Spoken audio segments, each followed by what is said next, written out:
That was loud as fuck. And we're back with another episode of Controlled Chaos. Back here again is, of course, me, Sean, and then Clay. Yeah, boy. We also have on mic the extraordinary Kadim. Hello. Not on camera this time. It's been a minute. It's been like a month and a half since I've been on. It's been since December for you. What was the last one we put out? December. Was that was it the Galentine's one that we put out last? Same week as Galentine's and my interview with Adam. Mm-hmm. Yeah, Adam part 2. But like with Clay and like everybody else, it's December. Yeah. I can't remember the last time Chandler. Isn't it funny? Today's Chandler's day off. He could have been in for this and completely forgot. Well, did you tell him? No, that's what I'm saying. I completely forgot because how often does Chandler have a day off from being a teacher? Yeah. He said he was going to go see a movie anyway. Oh, he's going to go see Dune 2. Dune Part That's 2. what it was. It leaked yesterday. I was watching it at home. Oh, shit. Yeah. I still haven't seen the first one. It's pretty fucking I highly recommend it. No, I bet motherfucker, everybody was saying that this shit's like Dune. Is it Dune or Dune? Dune. Sand dune. Okay. Yeah. Yeah, everybody's saying Dune 2 is like one of them ones, like one of the best movies ever type shit. Yeah, no. And then just signed off for like another 4 movies. Yeah. Damn. Yeah. That's how popular it is. There's like 1 billion books. So like. Are they Disney? Or No, it's its own thing. Okay. Star Wars basically is a Disney version of this. Yeah, so Star Wars started basically as like a Dune ripoff. It's like Tatooine, Dudes in the Sand, Prophecy, shit like that. Yeah. There's a cool thing that's just like, wow. So are they beefing? No. Wars and, Nah. They're both making billions of dollars. Yeah. I don't give a fuck. They got Baby Yoda. Dune doesn't have that. Dude, funny Or whatever the enough. fuck it is now. Funny enough, I listened to a podcast and they were arguing like They have the bucket though. True. like who came. They were arguing like who came first between the ABC song and Twinkle Twinkle Little Star. Guess what came first? Star one. Yeah, Twinkle Twinkle Little Star. But it's crazy because they were arguing because like the same A B C D E, and then they were like Twinkle Twinkle Little. They were like, no, it has to be that like Twinkle, stole ABC's flow. So that means ABC came first. It's also like they need the letters. So it's like, no, it has to be that ABC came first. And then they looked it up and it was like 1,000 years like separated between Twinkle Twinkle Little Star came first and then ABC's. God, dude, like the ABC how old are these songs? Yeah. I gotta look this up. Like, how old is this song? Was it like the ancient Greeks came up with it? Like, Yeah. Damn. So what came across with Dune 2? Well, I mean with Dune and just Star Wars. It wasn't beef. It was just I mean, no, but like you can like if you actually 1835. That's when ABC's song came out. So like 1835. Yep. Twinkle Twinkle Little Star. 1761. Okay. So divide your number by 10. Oh shit. Yeah, what did I say? 1,000? You said 1,000 years. My bad. Yeah. I mean, shit, I still didn't fucking know that. No. Like, so they're honestly like equal franchises. It's not like DC versus Marvel type shit. Oh, okay. Where they don't like each other. They're really just like, hey, we're both getting the bag. Who cares? No, yeah, it's like if you rewatch at least the first Star Wars movie, it's like you can't even compare that to DC and Marvel because at this point DC. No. Well, Like Star Wars is still very big different. budget movies that have similar characters. Well, I was just talking about as far as this franchise is good, just franchise is good. DC is just like No, DC's in the trash. Yeah, it's done. Honestly, Marvel is too, though. If you've seen any of their recent Marvel definitely died after Endgame. Yeah. They should have just stopped there. I mean, what have they done since? I mean, they've done like the whole multiverse, Ant-Man. What's his character's name? This shit doesn't hit Doctor Strange. No, the guy that just got like canceled. He was in Creed 3. Jonathan Majors. Jonathan Majors, yeah. They completely canned that whole plan. Bullshit, by the but way. then also, I don't even know what he was canceled for. I just know that he got canceled. Because basically the incident is that he was in the SUV arguing with his girlfriend at the time, which is a white woman, just for context. She starts hitting him in the car and shit. He tells the driver to pull over. as she's like fighting him in the car, he's just trying to defend himself by like putting her hands up. Mhm. Mind you, it's He a video. jumps out the car, and the video that he just was talking about is him sprinting away from her, running from her, like in full sprint mode, arms and everything, and she's behind him, not even without like 2 steps behind him, in heels, Yeah. still trying to swing on him. So after they get broken up again by the bodyguard who was driving the car and confirmed that she was the first one to start swinging, she goes out and parties with some random people, gets blacked out drunk, wakes up the next morning, has a couple scratches on her arm. She's like, "Oh, I'm pressing charges," and ruins this man's life. Yeah. So, like, did the case get thrown out? Like, No. It's He still got going? convicted. He got a year of Oh. anger management, no shit. Yeah. like in probation. Wow. Didn't she recant her story too? Yeah. Yeah. Yeah, but I mean, if the charges are there, Yeah. They're Disney's like, not no, gonna fuck with that. You definitely tried to assault her at least. So got a 1-year probation and anger management counseling. And Yep. Disney was like, yeah, you're fucking done. That's fucked up. But, you know, Ezra Miller gets the free pass. Man kidnaps and sexually assaults people all the time, but Yeah, lives on his own little Epstein island of his own. Yeah. crazy. Yeah. Well, anyways, it's been, I say, What's- yeah, other what's- than that, movie wise, it's kind of like mid. yeah. What's been happening? I mean, sports wise, you can talk a little bit about that because you've been more in depth with the. I can talk football, but you talk basketball way better. Okay, yeah. Yeah, I was really into like women's college basketball, definitely a lot this year.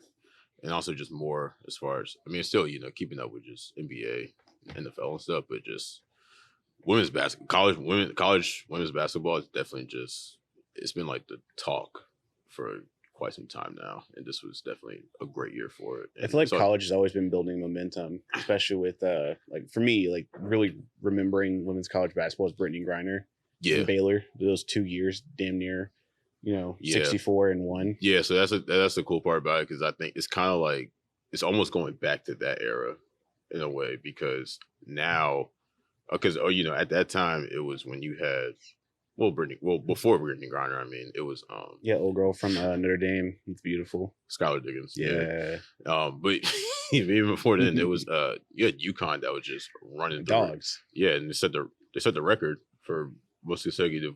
Yeah, they set the record for most consecutive wins. Brianna Stewart and Yeah, Gino, they went 3 years yeah, undefeated. yeah, and Brianna Stewart 4 national title every year, and you started like that's why to me at least I think she's probably the greatest of my time from what I've seen, because it's like that's crazy. 4 national titles, you're winning awards and shit every single year that you played. It's crazy. Don't get me wrong, I think Caitlin Clark is probably.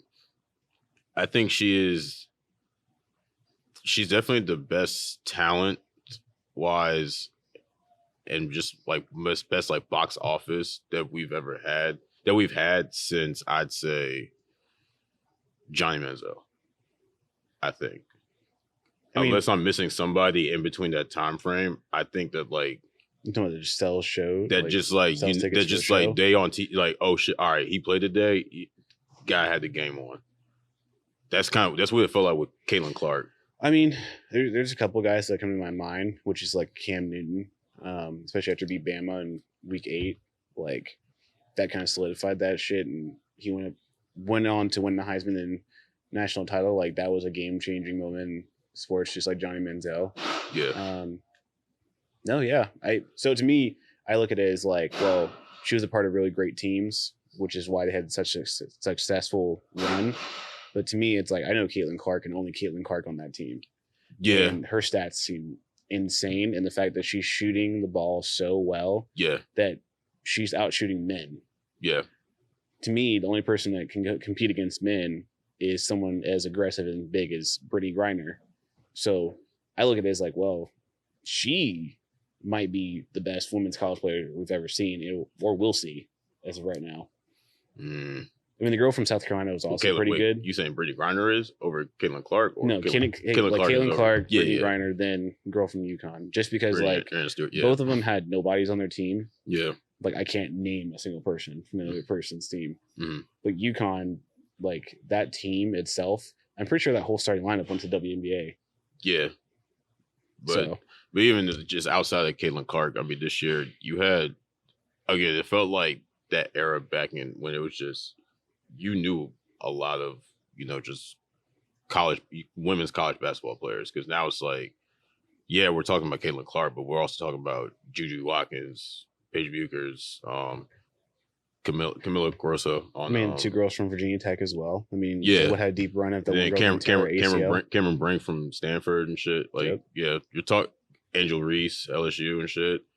And I think the cool part about that too is that, like, the rivalries that started, and this is going to carry on.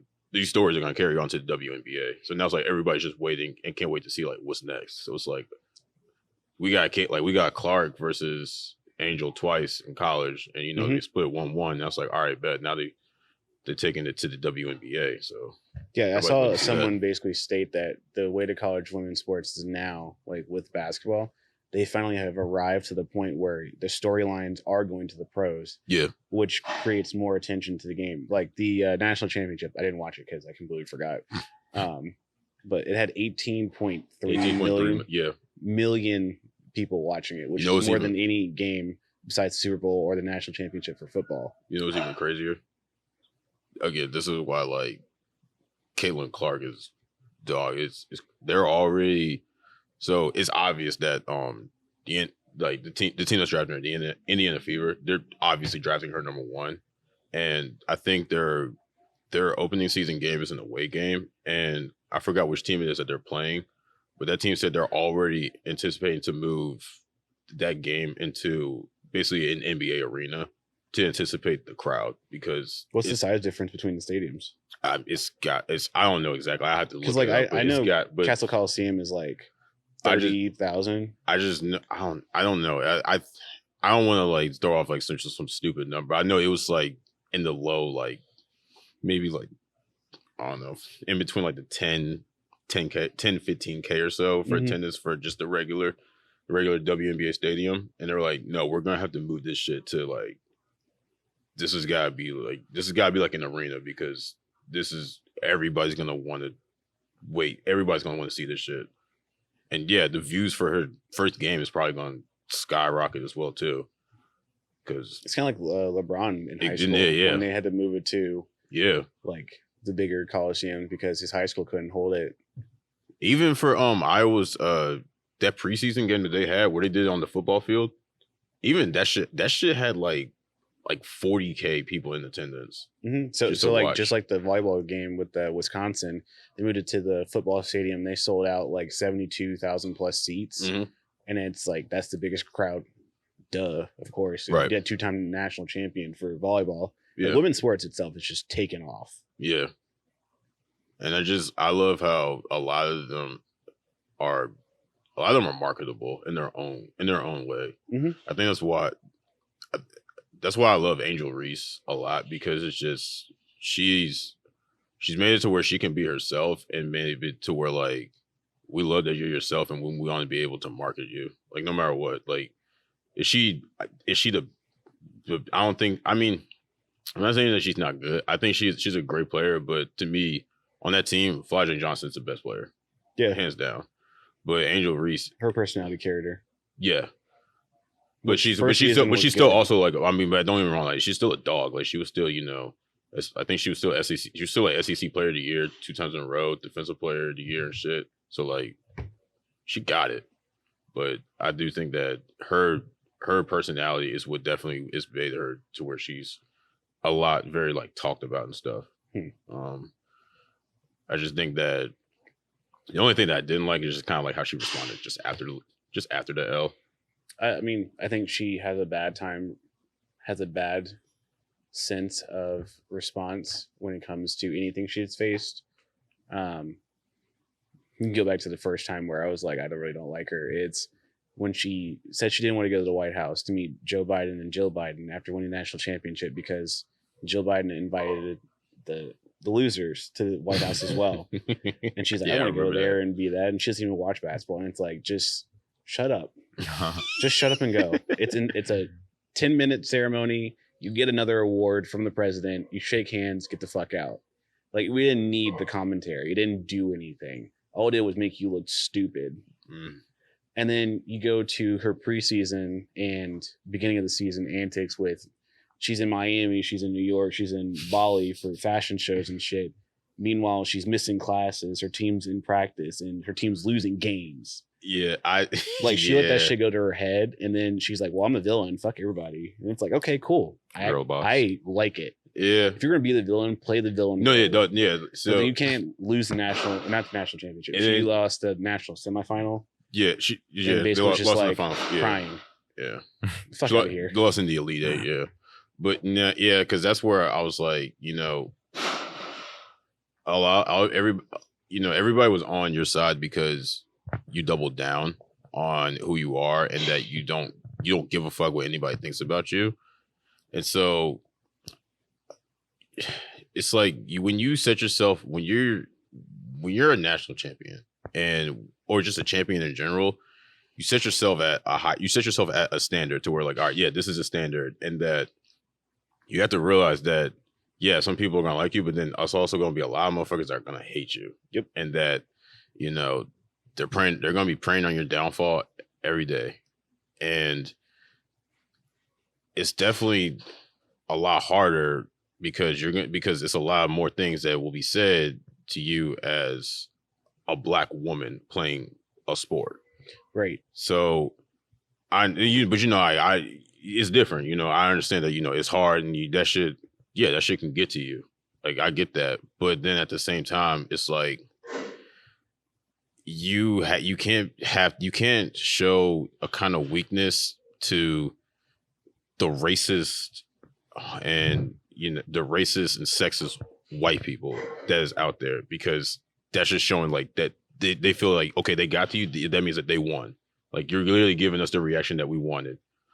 Like, you're sitting up here and you're crying and you said like, yeah, our words hurt you, and it's like, it sucks, but the reality is it doesn't necessarily that it gets worse, but it does get tougher as you go on into further and deeper into your career, becoming a pro. This level of hatred will never change. Right. It's like it's base level now, just like your base level standard of how you play and everything. They're neck and neck. Like if you start sucking, it's going to just rise. Like, for instance, like when LeBron and the Miami Heat lost to the Jesus.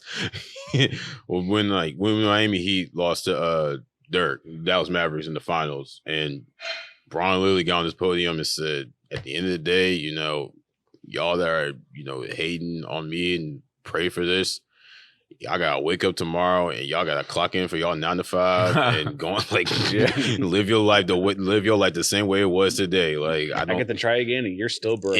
Right. Yeah. Basically, that's honestly just that's the mentality that you really have to live with. You kind of have to live this, try to just make this go by. But it's funny how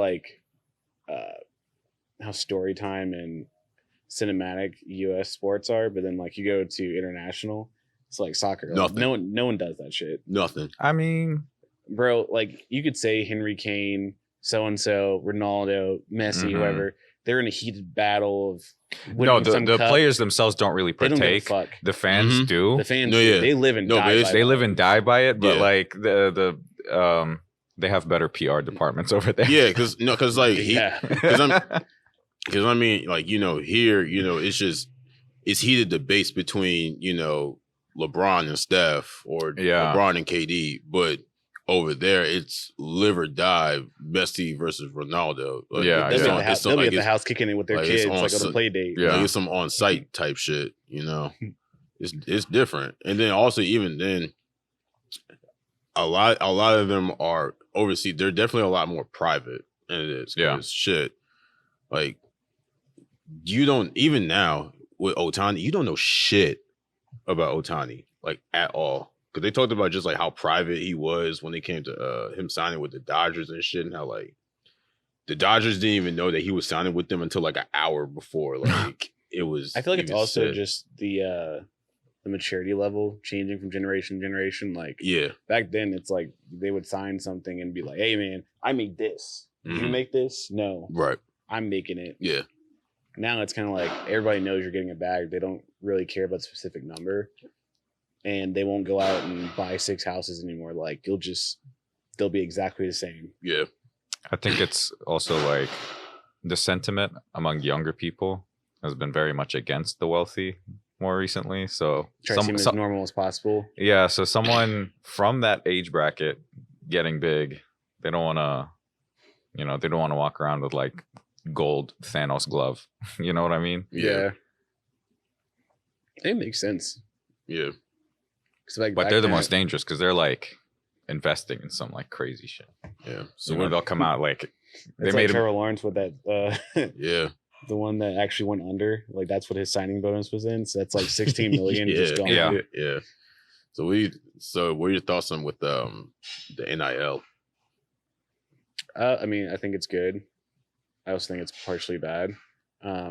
What's bad about it? Well, so being a Bama fan, like we saw Nick Saban, retire. Breaking news: he's biased. No. So like, funny enough, we had one of the lower expenditure reports when it comes to NIL.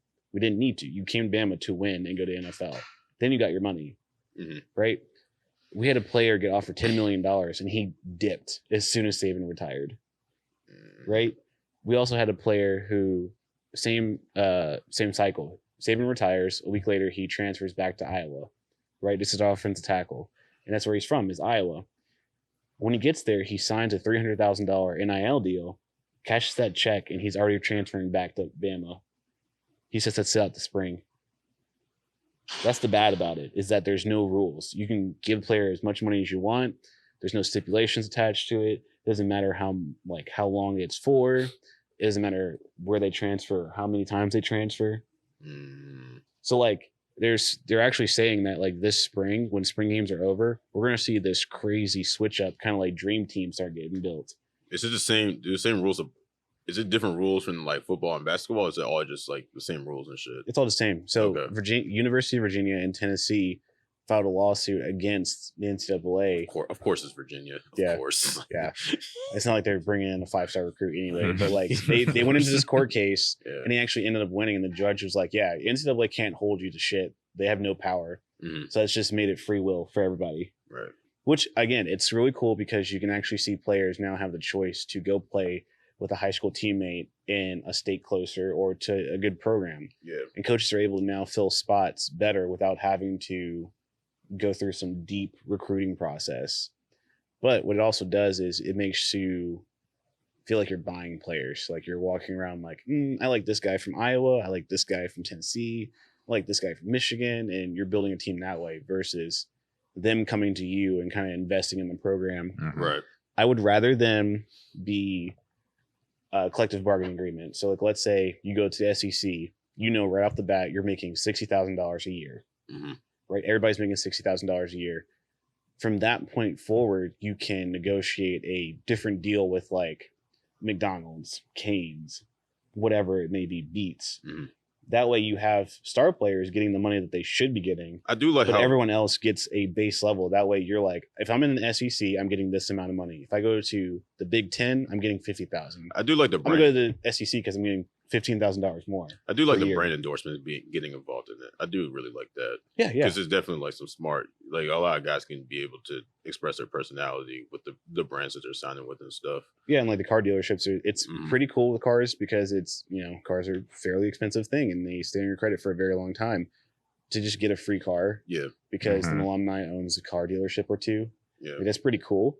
I just like it how I mean, this is their platform. This is what they deserve to be paid for what they're the talent that they're displaying and stuff. We're just getting paid better and more open.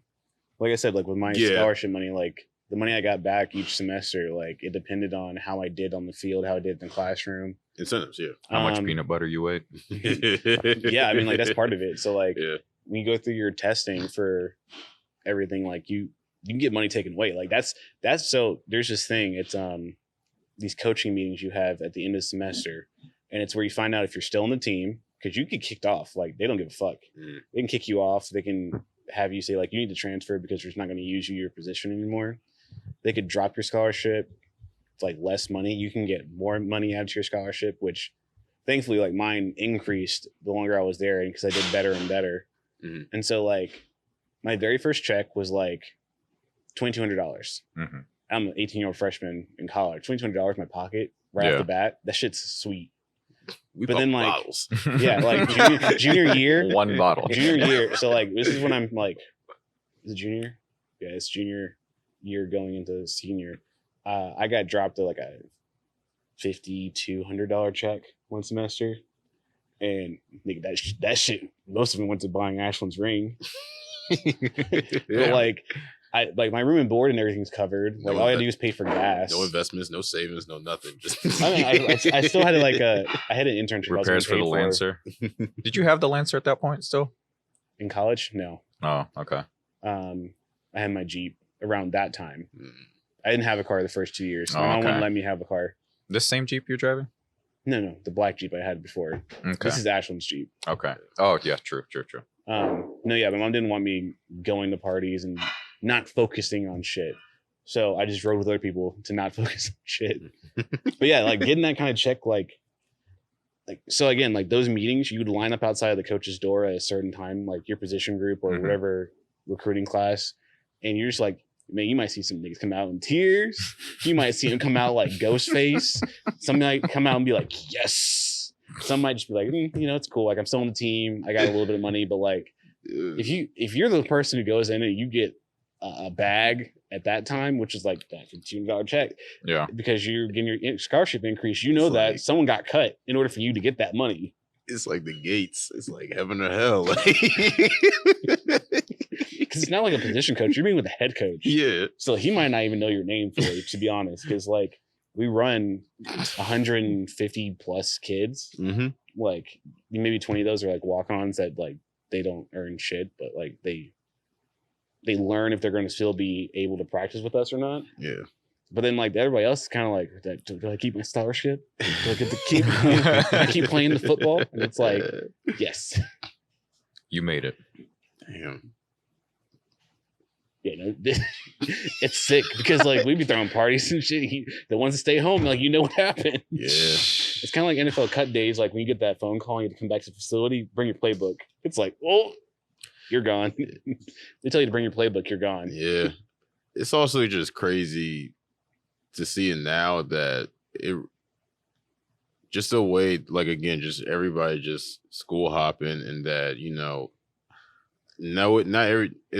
it's going to be a lot less one and dones now, because now it's just like, it's Why no, would you? it, Why would no, I be a it, no, journeyman in literally, the no, NBA when I can sit here and make No, yeah. $500,000 a year? because because I even see just like, other like, talk like other D1 athletes and shit talking about it, and like they kind of just hating about like, oh, this motherfucker is about to transfer from this school to that school, and like, damn, he's motherfucker, he don't give a fuck about his draft cycle. He's still just sitting in here just collecting checks. It's like, Nick, you would probably do the same shit if you were in the position that he's in. Well, that's why we used to hate NARPs, Yeah. non-athletic regular people. For people that don't understand, NARPs are people that weren't athletes. Right. It's like you getting mad at us because we get special treatment, but it's like we have a full-time job on top of a full-time job on top of school. Even Give me the money, please. even with like high school recruits now and shit, still kind of, they're not necessarily, well, no, did they get You some? can't technically start making money in high school. When you turn 18, you're allowed to, like, it can't hit your account. It can be there. It can be signed for. Right. It could be in your parents' account, I think, technically, but you can't touch it until you sign with the school. Right. Mm-hmm. But even then, it's just like, yeah, they don't got to rush. It's like, Do you know who the top 3 earners are Who? in NIL? So Bronny is number 1. Obviously, I think he makes like closer to like $7 million a year. yeah. He's only been there 1 year, so Mhm. that's how that works. The next up is Livy Dune, LSU gymnastics girl, blonde. Okay, Yeah. If you saw the picture, you know. Yeah. And then the third one is a track girl from Alabama who transferred from Tennessee. She basically went from like $2 million to like $5 million, just transferring from school to school, which is insane because Tennessee's a rival. Right. Like fuck Tennessee, yeah. fuck Auburn, fuck Georgia. That's But that's people are crazy. just switching schools left and right, and Blows your my back mind moves how much blow money up. there is Yeah. in Oh, college yeah. sports. Even now, you got like Mondo, who was in Netflix and shit. Mhm. It's crazy. I mean, that's why I said collective bargaining. It's because like all the money is coming from alumni Yeah. in some fashion, right? Why not make it off the TV?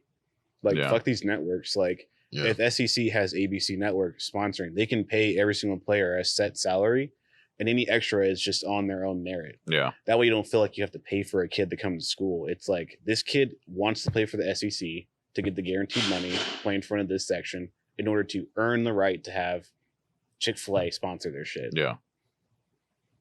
Like, that to me makes more sense than just handing a kid $5 million and be like, play good. Yeah. But even some of these brands, they can still do like incentives and shit, right? I mean, yeah, you can. Yeah. But like the recruitment might be like, Chick-fil-A wants me to make sure I go to class and throw 3,000 yards. Wendy's says all I do is show up, and they're offering me $2 million more. I'm gonna go to them. Right. It's almost like a fight for brands and schools now to get the athlete. Mm-hmm. Only brands probably like Nike, Under Armour, like the really big solidified companies are probably still very selective. So can these schools, can they team up with like these brands as well too? I mean, obviously not like Nike and shit, but I'm talking like Chick-fil-A can team up with Bama kind of shit.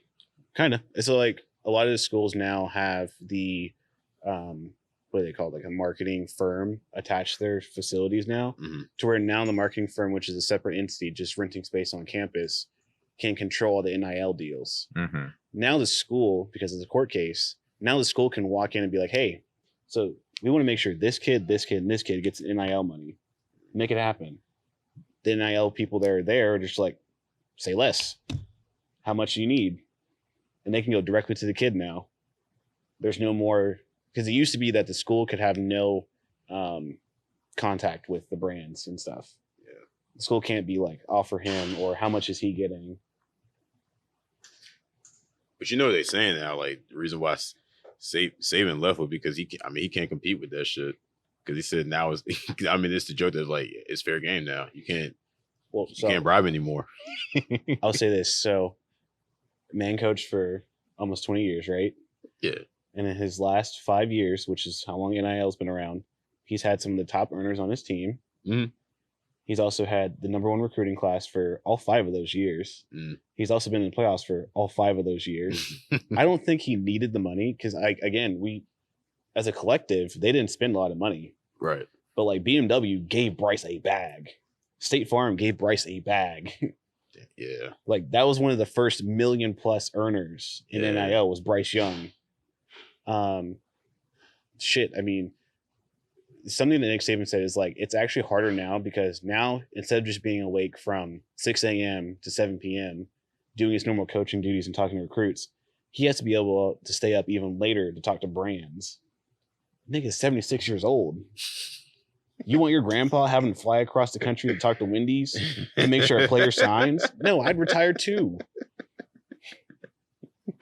Like, this is an actual, like, I'm not saying he's in bad health, but like, he's an older man who's been doing this since he's 20. Hey. 50+ years. Do you want to get on a private jet, fly somewhere, fly back, fly somewhere else the next day, go get a recruit in a helicopter, come back to campus, coach, then go home and babysit your wife? It was a good run.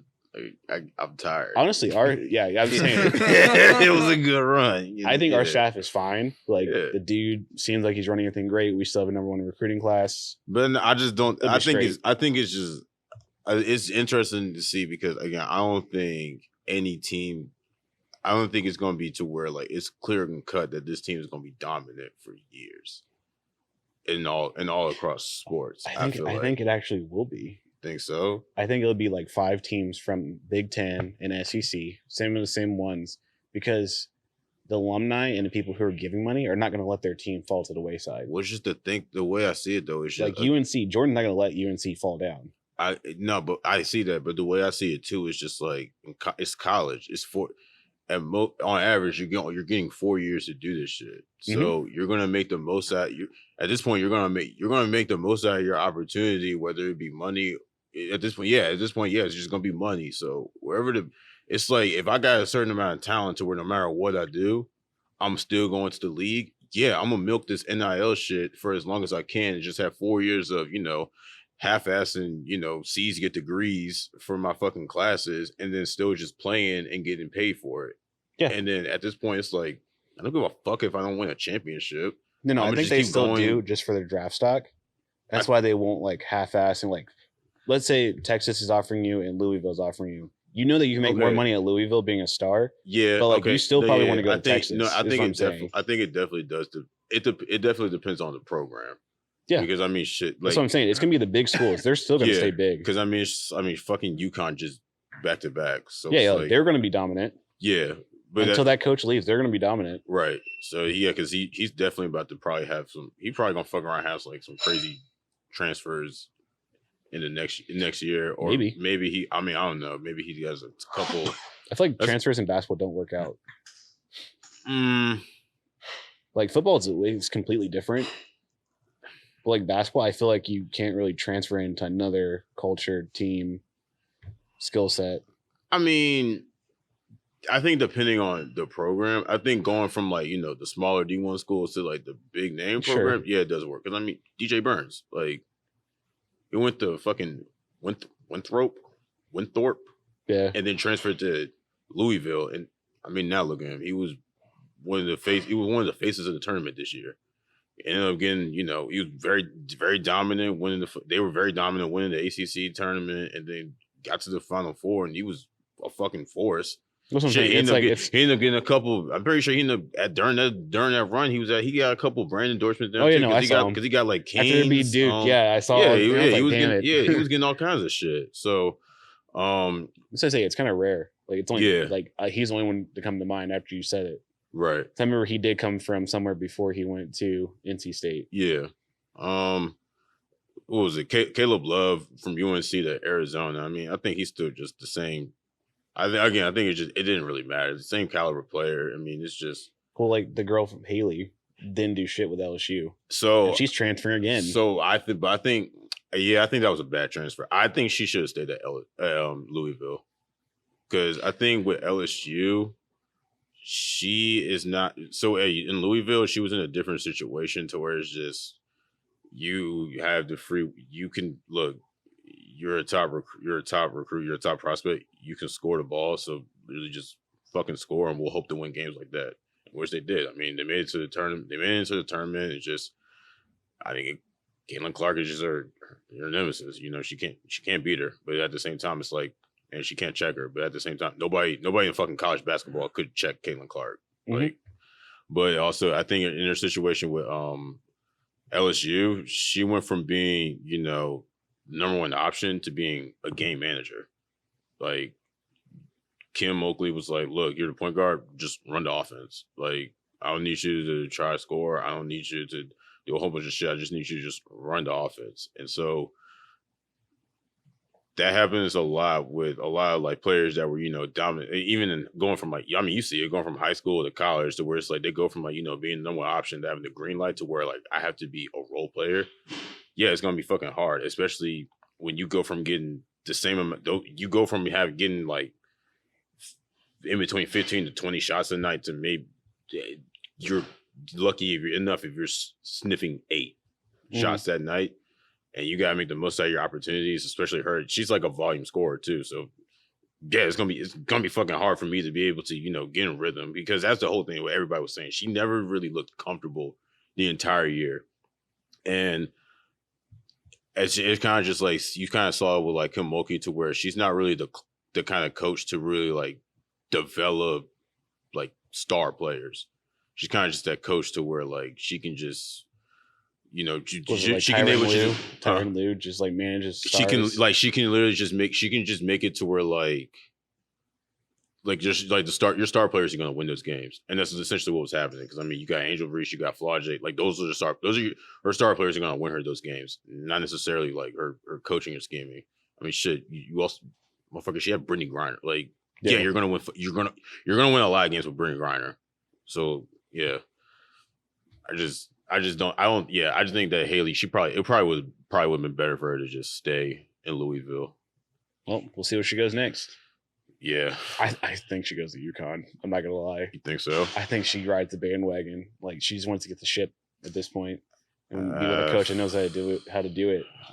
That's just. I think that'd be sweet. She needs like a smaller program, like not necessarily small, but just like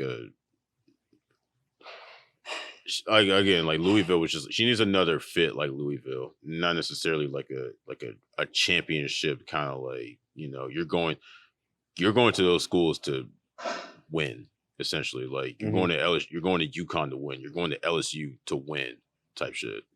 You know, I think you can go to somewhere and escape like somewhere that's like still like a good like school for women's, I guess, you know, like again, Louisville was great. Duke, just a school like that to where it's Duke would actually be a really good spot too, because that's a brand new coach. Exactly. So yeah. Want to kind of transition this to powerlifting? I guess. What's new? What's new with powerlifting? Mm-hmm. We'll see what just happened. Ghost Clash 3 just happened. Pretty big untested meet down in Miami. It was okay. Like it ran fine. It just wasn't exciting because a lot of the pros kind of bombed out. Highlights are like actually bombed out. Yeah. Like on that Sunday. Damn. I watched like 8 people bomb out.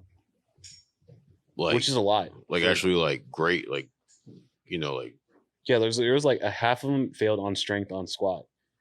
One of the girl from Virginia, she unfortunately bombed out on bench. Like she missed her first one, went up 10 keys and missed the next 2. The American Pro is bigger, right? Mm-hmm. Technically, the American Pro is like the championship. So it's like so it's like the end of the. This is like the beginning. This is the beginning of the season. Next up is Pro Surge, up in Chicago. That's invite only though. So it's like, I know John's doing that one because it puts him 8 weeks out after doing. I just watched his video this morning, but yeah, it was okay. Like John hit 2,300 pounds in total, so huge world record there. Jamal Browner missed 1041 again. He got 1016 now on his deadlift. A lot of heavy. Do you think these meets are too close? I feel like there should be a better schedule. Yes. I don't mind it being the first week of April and then December for the American Pro. It's just Power Surge shouldn't be 8 weeks after Ghost. That's what I'm saying. Especially if it's a pro, like it's a pro-am. So another day thing where it's first day is amateur, next day is professionals. I think you should at least, if you're gonna have like these pro meets, at least have them like a scheduled 5. Like 12 or at least like 12 weeks out or 12 weeks apart from each other. Yeah. I guess, you know. But I mean 5 or 6 meets a year, that's perfect 12-week space. Mm-hmm. But yeah, it just, to me it wasn't exciting. I also wasn't very impressed with the Arnold that happened this year. I wasn't impressed with powerlifting American Nationals. Sheffield wasn't that great to me as well. There just wasn't a lot of passion. I think or storylines at all. I think it's still because everybody's all over the place.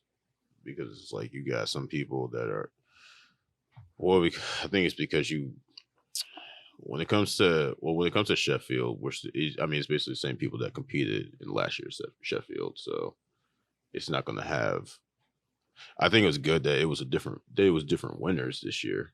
I think that was good, because I know everybody was under the impression that Sheffield was going to be. It was just going to fuck around and have like the same winners over and over again every year. So I think it's good for them that the winners were different and that. I'll say Worlds coming up like what? Pretty soon? Yeah. It's supposed to be like 8 weeks after Nationals. Yeah. And that decides what goes to Sheffield next year. And then powerlifting America's Nationals this year, you're literally just having the people that just transitioned over from USAPL and shit, just so they're just doing whatever they need to do just to be able to get their ticket to Worlds. So you weren't going to see anything crazy. I mean, even though Perk finally he squatted 7, which was good. I still think his best performance was Nationals, and like the USAPL Nationals. Yeah, but again, it's like you're not gonna see people have to come to the realization that when it comes to these big level lifters, we're not going to be seeing their best performances up until like we finally get to Sheffield. Because at this point, it's like it's chess not checkers. You're literally just doing whatever it is that you need to do to be able to solidify your spot and solidify yourself getting into Sheffield. So that's why Russ is still doing the same total that he's gotten the last like 6 years or so, because it's just like he's up here. He's at the end of the day, no matter what, he's still up here compared to like everybody else. And then, I mean, when it comes to worlds, depending on where he is, they're going to play the same game. They're going to see where he is, and then whatever total he needs to just get that, he's going to get that. But when it comes to Sheffield, that's when we'll probably get to see the crazy shit. And same with Perk, So it's just that's just how it's going to be for the time being. USAPL, there's nobody left. Yeah, even our very own Juliana, so she got accepted to dental school, so she'll be taking a break for at least the next 2 years. Yeah, and it's just, I don't know, it's kind of interesting to see. I saw that USAPL is going to start paying people for world records, and somebody said this is basically like the company job that wasn't paying their employees fairly or properly for the longest. Here's a pizza party, and then everybody leaves, and it's like, yeah, like they start handing out like bonuses and shit. Yeah, like employee appreciation and shit. Like that's basically what this is now. I mean, it's like what you said, a little too late. Yeah, you let out of your top 100 lifters, you let fucking 95 of them leave. Yeah, I would have been like, hey, if you stay, I'll give you $3,000. Yeah, because I mean, it's just Do you think it'll help? At that time, it might have. Yeah, $3,000 to stay in this thing to fix whatever's going on. It's just now. It's just what's $3,000 to 100 people? It's no end game. Like that's the whole thing. Like the whole thing was with USAPL. You have worlds, and that was the end game. Okay, I get to be a world champion, and now Powerlifting America, they were able to build that bridge to get people back to getting to IPF Worlds.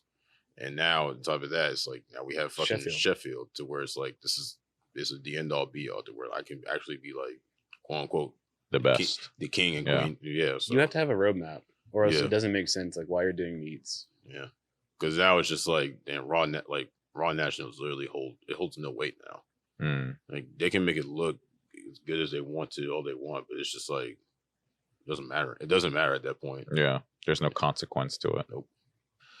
So it'll be interesting to see as far as like what happens and shit. But I don't know. We're kind of just going with the flow. Yeah. So we're not gonna do anything different here in the lab. We're still gonna run close to fucking 18 meets. Yeah, including strict curl. But it's just also be like a lot of people have been asking, if we're gonna be doing Powerlifting America meets and stuff, and it's just no, because it's one, we can't, and then two, it's no point really. Yeah, contractually obligated to only running USAPL. We cannot run Powerlifting America. Yeah, but then also it's just, it's really no point, because it's like it's not made for the common person. No, because that's the thing. Because Powerlifting America is what separates the. I think it's at a point now where it's what's separating like the amateurs to like the elitists, to where if you're going into Powerlifting America, that means you're going because you have a good chance of going to worlds, and going to Sheffield and going to winning. So that's the unfortunate thing about untested powerlifting, and the guys like myself who are on the WRPF, USPA, USPC, all of those that use a deadlift bar to squat bar, is that there's no roadmap to anything big, because like I'm on a series right now, Road to the Pros. I have like episode 5 coming out in 2 weeks, but that road to the pros, it's just me acquiring the dot score, which could change completely, and the road continues then. There's no reason for me to do local meets because I run them. There's no reason for me to go to regional or like state championship level ones, because it's like, again, I'd either run it or I'm traveling a far distance to then win my weight class yet again. Yeah. going to nationals, like, it's not a bad idea. I thought about it because this year, because it's in St. Louis, Missouri. Never been there, but again, if I don't have the dot score in the very end, I can't do any pro meets next year. Yeah. But like even doing the pro meets, it's then I have to get an even higher dot score in order to win money. Yep. Because now I'm at the point now where I can't do the low money meets. Low money meets are like meets that require you to have like a 425 dots and below. That sucks. Yeah. Because it's like, damn, that's still $3,000. $3,000 still sounds great than none. Yeah. The meet that I'm doing now, like the best chance I have is winning 1,000. That's just doing my weight class and best lifter. Yeah. So it's like, hopefully I get $500 to pay for the hotel, basically. Barely. Yeah. I mean, like Yeah. that's the sucky shit, because it's like, I get on fucking actual cycle of gear just to hopefully come in third behind John Hack and Jamal Browner. Yeah. Just because like they're pulling 1,000 pounds or squatting fucking 800 plus. Like, what's the trade-off? I'm gonna spend more money getting there than I am winning. Like, gear is not cheap. Neither is travel. So like, the fuck am I gonna, what am I really doing? That's the funny part. It's like when you see, you don't really see it here, but like you see it like in golds and shit. Like literal teenagers who are getting on gear. They just started lifting and they immediately on gear. It's like, where the fuck did you get that money? They're Like, throwing a whole car note. yeah, like gear. you're spending your dad's money on gear. It's just also just the You've been lifting for 2 weeks. It's just also the people. I think what blows my mind is the people that are on gear and yet they still just Look like shit. They suck. Look like shit. Aren't strong. Yeah, it's just, dog. The side effects are so bad too. Like, you know the guy Jesse James West. Yeah. Apparently, he went to England to do like interviews with people because they made steroids legal. Mm-hmm. Did they? Yeah, it's just like weed, where you can buy it and get it anywhere, even like over the counter type shit. Mm-hmm. You just can't distribute it. Okay. Right. So like, drug dealers are still a thing. Yeah. And like he's showing people's like backs are like riddled with like acne scars and shit, or people were having like their kidneys and livers shut down because they're just taking everything. Chiclet balls. That's what happens when the government. Yeah, like just. That's what happens when the government gets involved, man. They're gonna start putting some shit out there to kill you. Yeah. I mean, you can get yourself killed with the cleanest gear ever. You're a dumbass. Yeah. I mean, like, there was one dude, he's like, I've been running it since I was 18. He's like 26. And I'm like, you're gonna die. Stop, bro. Like, you're not even doing it. He's just doing it to do it. Mm-hmm. Yeah.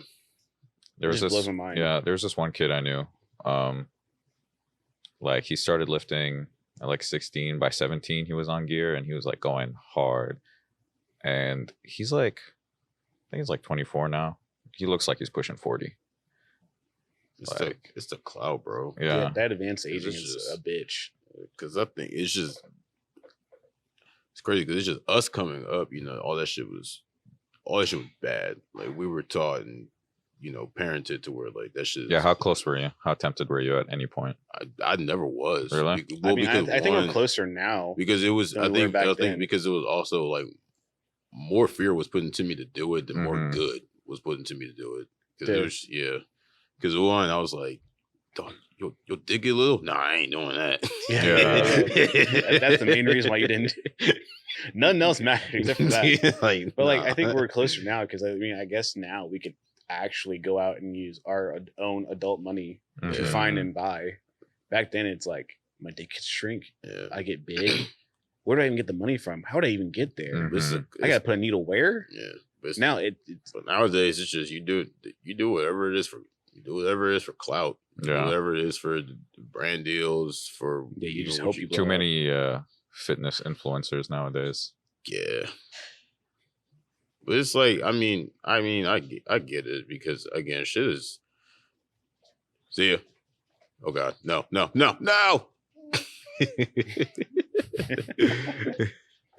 See ya. Just charge your account real quick. Yeah. No. But shit is just. My back feels immensely better after she did the little muscle release. Yeah, shout out Jess. But no, shit is definitely just different now compared to what it used to be when it came up. No one in here is on gear. Come to think of it too, like that we know of. No regulars, at least. I feel like we would. Has anyone come in here at some point where you're like, yeah, Absolutely. No. Maybe that's just also like I don't think they're doing something impressive. Or something that makes me that warrants me to question it. Yeah. Infam, yeah, for sure. For sure. Like you'd see the roid rage happen. Bro, I used to when I was working housekeeping, and we would have to like every so often do like a clean sweep of like the locker rooms and shit. Yeah. And dog, it was a couple of times where I was cleaning up with just like needles and all kinds of shit that would just be left in the lockers. Jesus. Here, I feel like it'd be an open discussion. Like someone would be like, "Hey, so I'm jumping on gear. Do you want to help me put this needle here, or do you want to help me figure out how I'm supposed to take this?" And it's like, I guess, man, let's go to the front desk and figure it out. But like, no one. Yeah. Also, most of the people in here are either grown adults, like really grown adults with kids, or they're teenagers trying to figure out how to be adults. Yeah. But the majority of the kids are majority of them are USAPL anyway. Yeah. So yeah, it's like damn near impossible. Yeah. Even with my drug testing with WRPF, like we still test for all the big stuff. So I don't know what the hell you would take to pass it. Yeah. You need to be a fucking mad scientist in order to get through shit nowadays. Yeah. Yeah. No. Also, I don't know shit about chemicals. Like, what the fuck do I look like putting a serum inside my body and hoping it makes me bigger? Yeah. That shit could just be water. AliExpress gear. That's what I'm saying. That's what they do in Iraq. Like I've someone just never takes droplets. This is gear now. Just drink it. I've never seen as many people on gear anywhere in the world, like the concentration of them, than when I was in Iraq. Really? Everyone who lifts in Iraq is on like mad gear. It's unbelievable. I don't know where they get it from. It's probably all Chinese, but like it's like disgusting how huge everyone there is. Damn. I don't know if it's just cheaper over there or if it's like, I don't know, Hezbollah's paying for it. Yeah. Well, But like they're huge. Well, bodybuilding's huge out there. Mm-hmm. I think bodybuilding's pretty big in like that entire continent. Yeah. Yeah. In the Middle East. It's like, it's not big to the point where they're like making so much money. They're like bodybuilding millionaires, but I think it's more so like a lot of them got nothing better to do. You know what I mean? There ain't shit to do out there. It is a fucking desert. So like, it's not even that. It's just like the corruption. So it's like a lot of them, you know, they're either like money launderers or like, you know, doing shady shit. But I guess they swole. Yeah. Or, you know, or they just still live with their parents and they're looking for a wife. So like all they do is eat and lift and do gear. Yeah. Like it was impressive when I was over there. There was this one gym like 2 blocks from my house. Everyone there is like twice Sean's size. And look how big Sean is. Yeah. Look how. Like, why would I even want to be that big? Like, even like right now, if I wanted to take gear, I would try to make sure I get something that doesn't make me bigger. Mm.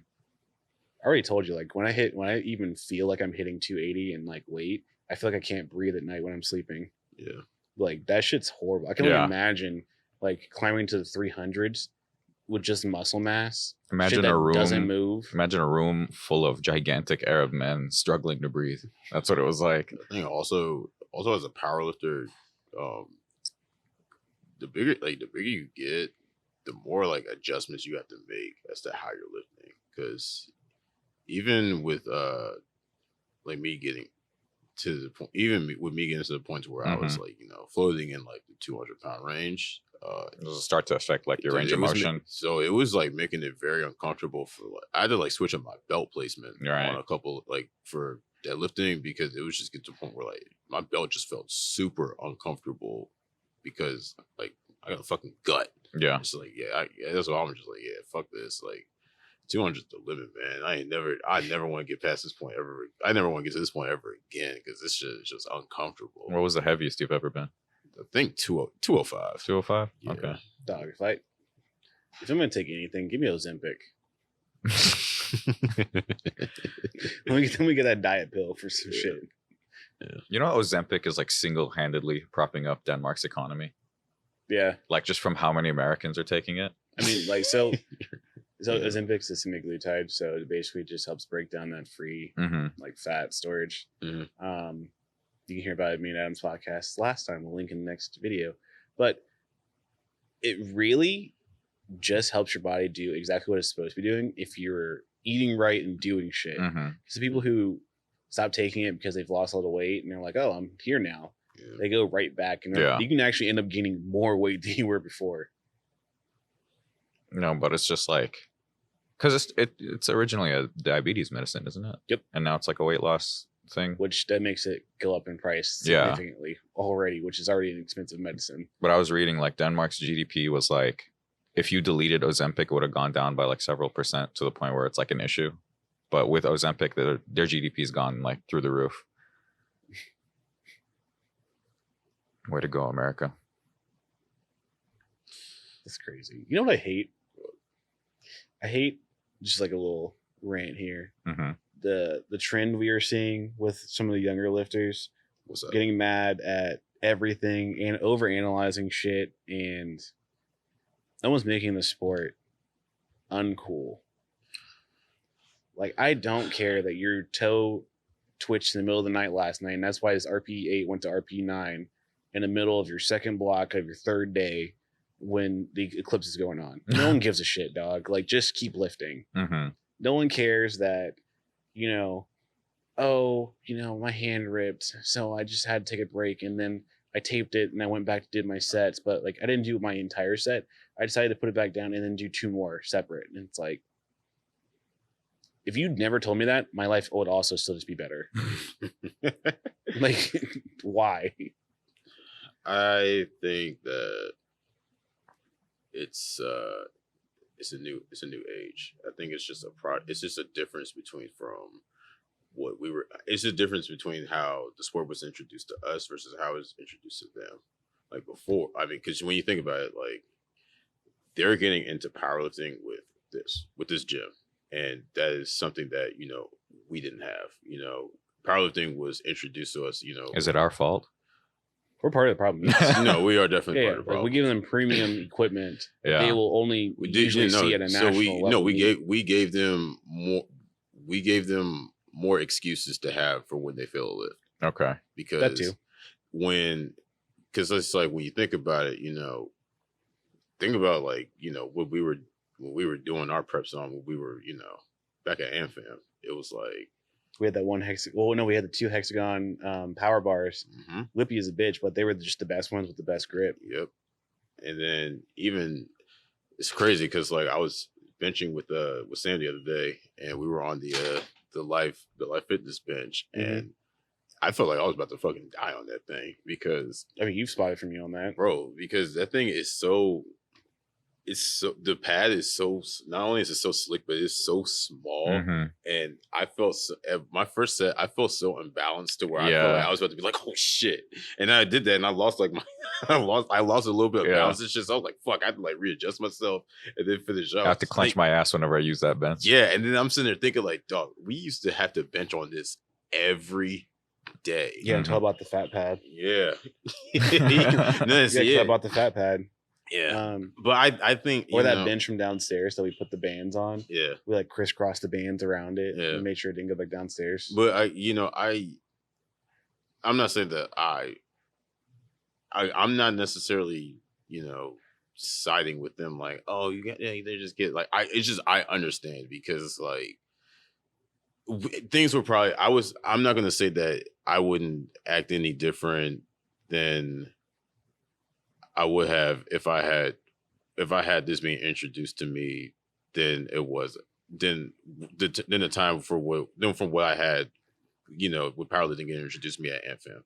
It would probably be a little bit different. Like I'll probably have like, different perspectives and probably, blame a lot of this shit on, equipment here and there and doing like the extra mile or the extra step for like a lot of other different lifts and shit.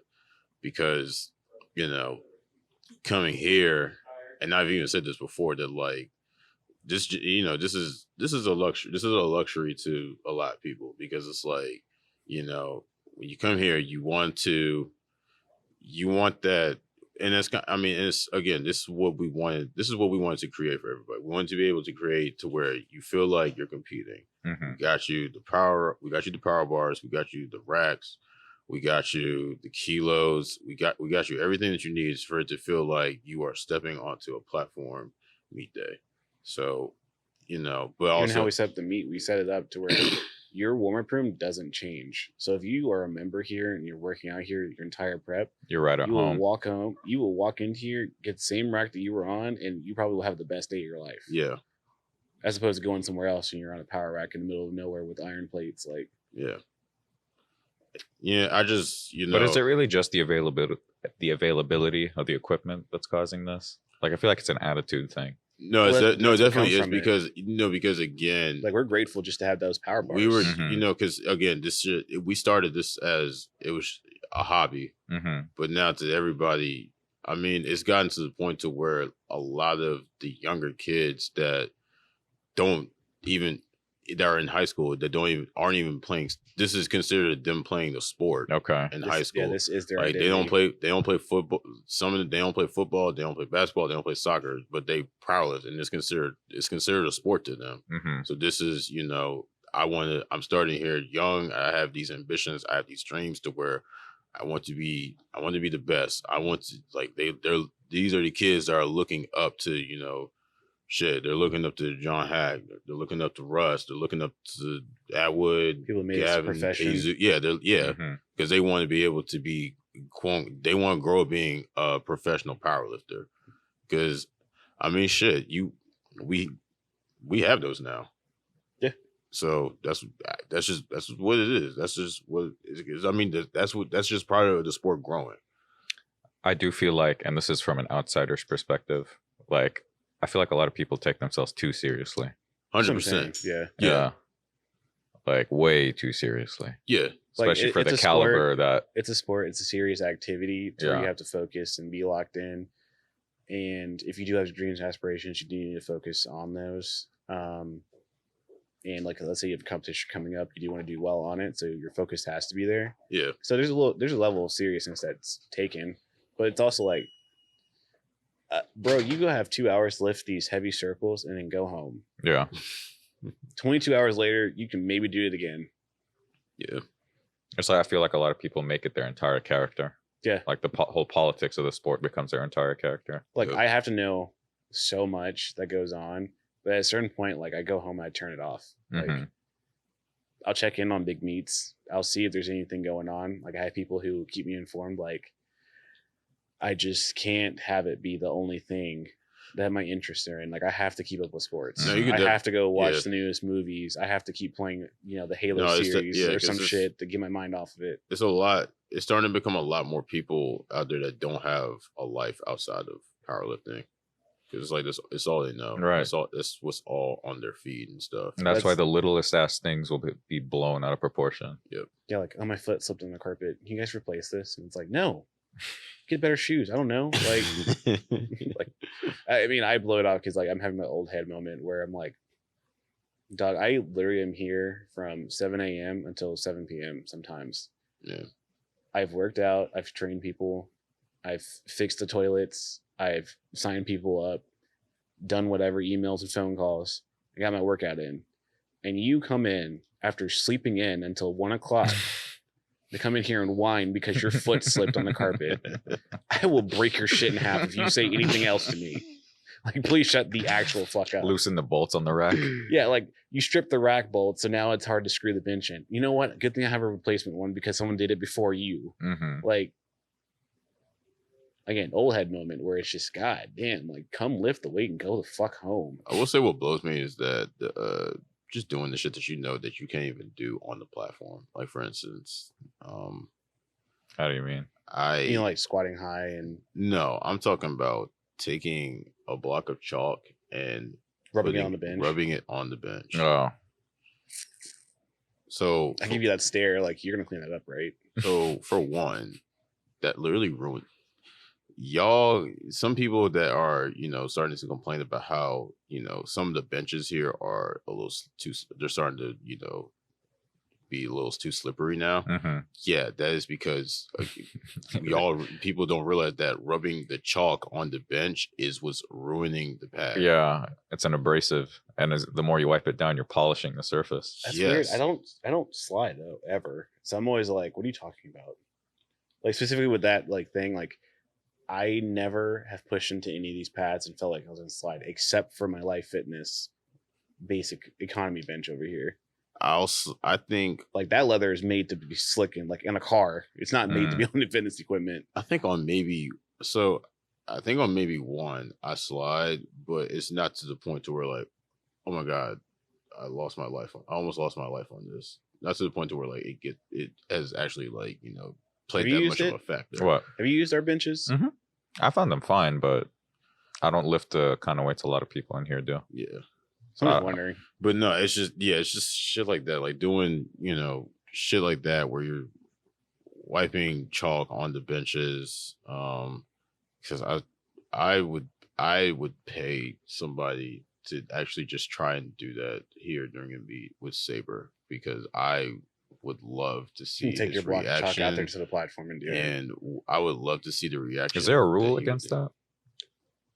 So I have been looking through the rule book. I don't believe so. It's funny enough. You can ask for the chalk to be wiped off the Mhm. bench, but there's Yeah. no explicit rule saying you can chalk the bench. Mm-hmm. I mean, the same thing. It's like I could have someone just extra chalk up my back.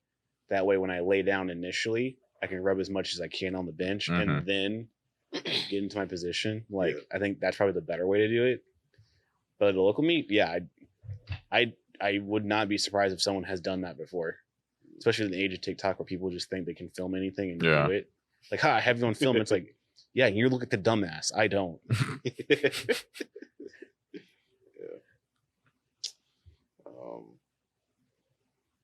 So something hypocritical of me. It's I take you everywhere because I like how you do the cinematography of everything, and I like the meet recaps and the vlog style of things. There's sometimes where I'm like, do we really need like 8 of y'all doing this right now? Like I might be fighting for my life doing a set of 6 in the back corner, and someone else is vlogging or doing like a camera. Oh. And it's like, can you just use your phone? Can you just like film a normal thing? Or are they using like big cameras? Oh yeah, just like in general, like I've gone to other gyms and places where it's like, see, I do mine for meets, and like I have my own separate camera that like Clay let me use for some things. When no one's in here, usually when no one's in here is when I'm doing it. It's like, it's hypocritical because again, I'm using a camera, but like it's also like, damn, like if it's a busy gym, can you not have me in the back of your video? Right. You know what I mean?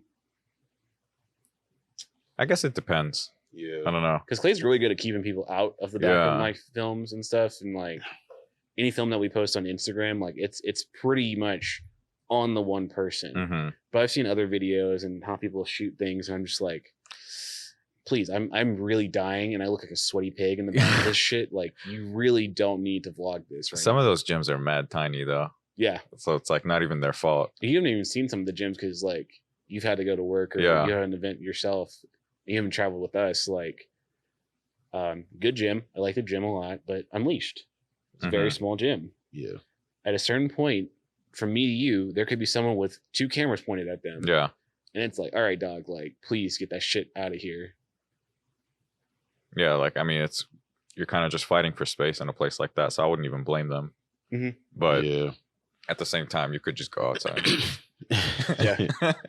But I think they like the background being all active and full of sweaty powerlifters. Yeah, or the like, atmosphere. Or honestly, if you just had a smaller lens, maybe don't have the fucking mega lens that you see Clay walking around with. Yeah, true. Imagine taking a selfie video with a Tamron lens. Because they're just buying shit that they see online, and it's like, hey, bro, like being around Clay so much, you don't need that big one pointed at your face, selfie style. Like, you're probably not even getting a good video. So because for my profession, it gets to a point to where even when it gets to a point to where you don't feel like setting that shit up, and you just learn to where, all right, what's the best settings and what's the best settings I can use for my iPhone to make this shit look good and stuff. So, and to where it's like it's quick and it's like, you know, I can get this shit done within like a good hour, 2 hours or so, because unless like I'm, you know, getting paid for like my professional, you know, high quality work and stuff, and it's like, that's when like I'm putting the effort. Just get an Insta360 or a GoPro. So that's why another thing, like, so adding time to your workouts, man. Right. Because I honestly, like, this is kind of like this was kind of like annoying to me starting, but then I also understand as to why people were telling me this. But any like, creator that you're looking up to and you're asking them like, the beginner questions like, oh, like what's the best camera, or like, oh, what's like the best like, settings, blah blah and stuff, and they're literally gonna tell you use your phone. Yeah, and whatever you got. literally just use whatever you got and just start doing that, because you have to start off by like, getting creative with what you have and making it work, so that way you just have to like get comfortable with creating your own content and just starting from you're basically just starting from scratch. And then eventually when you find out if you like it, or if you're actually like good enough to do it, and that's when you start to invest to see like, all right, what can I get to where it can look like this? You can make a video have good substance without it looking good, but if you go right into making a video look pretty but it has no substance, it's just might look pretty but it's a fucking boring video. The prime example is Sam, I'm gonna butcher his name, Sulik, Sam Sulik. Motherfucker was literally getting, wasn't he getting like 1 million views, and it was just his fucking iPhone? Yep. Yeah. Like, I think he still uses an iPhone, no? For some of his workouts. Some of it, yeah. But I mean, he's like a Sony something. Yeah, he's got, but now, he's upgraded. He's upgraded to a DSLR now. So, but before it looks prettier, but it's the same video. It's literally the same fucking video. But again, it's just that substance, because it was good. He literally just had a fucking iPhone, and this motherfucker he was using wired headphones to record his voice. Like he would hide it. He would wrap the headphone like into around his ear and his ear. So it looked like it was just the AirPod, and then since it's tucked, he's wearing the hoodie and it's tucked in. Yeah, and what's crazy? It was pissing off so many of like the actual like creators and stuff, because he's doing this shit and he's shitting on them because he's even getting his more iPhone views. Videos look good. He's getting more views. He's getting more engagements. He's getting everything that y'all put all this money into for your equipment and shit, and he's taking a shit on y'all. Yeah, and everybody's getting so pissed off. I'm not like the biggest fan of him, just because I personally like it. The videos are just too long for me. But yeah, I do like if he's making that bag with an iPhone, like I like it because it's honestly just just some good background noise and stuff. Yeah. But at the same time, I'm somebody to where the reason why I've always just loved watching Russ Will's videos is simply because of Duhan. Because Duhan in his cinematography it always felt like a movie, or like it always felt like a movie, or just like an episode of fucking Dragon Ball Z that you're watching with Russ, because it's just that's what you're getting. That's what's getting you hype, and that's what you're getting to watch for, because you're really watching the shit for the edits and stuff like that. I watch long form and short form. Like I have certain creators I like watching for long form, which is like Sam Sulik, and like gaming people like you. Hell, you were watching me. Watching Lord of the Rings playthroughs, no commentary, full game movie HD. I'm just on my iPad programming or fucking smoking my hookah or some shit. Like I'm just chilling. But like short form, you're like, I like the more dramatic, like little eye catching shit. Like I said, John Hacks is like 20 minutes long, so it's great, and he has great cinematography behind it. Like the bland part of it is where he just sets the camera and he's just sitting there talking to you about what just happened in the past couple of scenes. Yeah. Still thousands and thousands of views. Yeah. Russ can do the same thing, but it's always more dynamic, because even when he's talking just to the camera, there's more emphasis put behind it, as like you are with him, almost like his face is here. Yeah. It's not like he's holding a camera. It's like he's talking to you. Yeah. There's other guys that are good, like I said, Jesse James West, Mr. Beast. I love Mr. Beast. Max Tuning. Max. Oh, Max's podcast is fantastic. It is. So another podcast, speaking of podcasts, Crash Dummies. Been binging a lot of that. You have? Yes. I'll put you on. Yeah. Yeah. They're funny. The Collins part is like And for them, it's just a similar to how we used to do with other videos. We've taken Kadim's Black Magic, and it's just a widescreen view of them sitting in the chair. But the commentary, when someone's talking, it's like it zooms in at the right time. It clicks over to when someone else is talking. Yeah. When a phone call happens, you see both of them react to it. The same, like how they put it together is really nice. But then the dialogue is also what draws you in and keeps you coming back. Yeah. Because you're like, oh, he just said that. What will he say next? Yeah.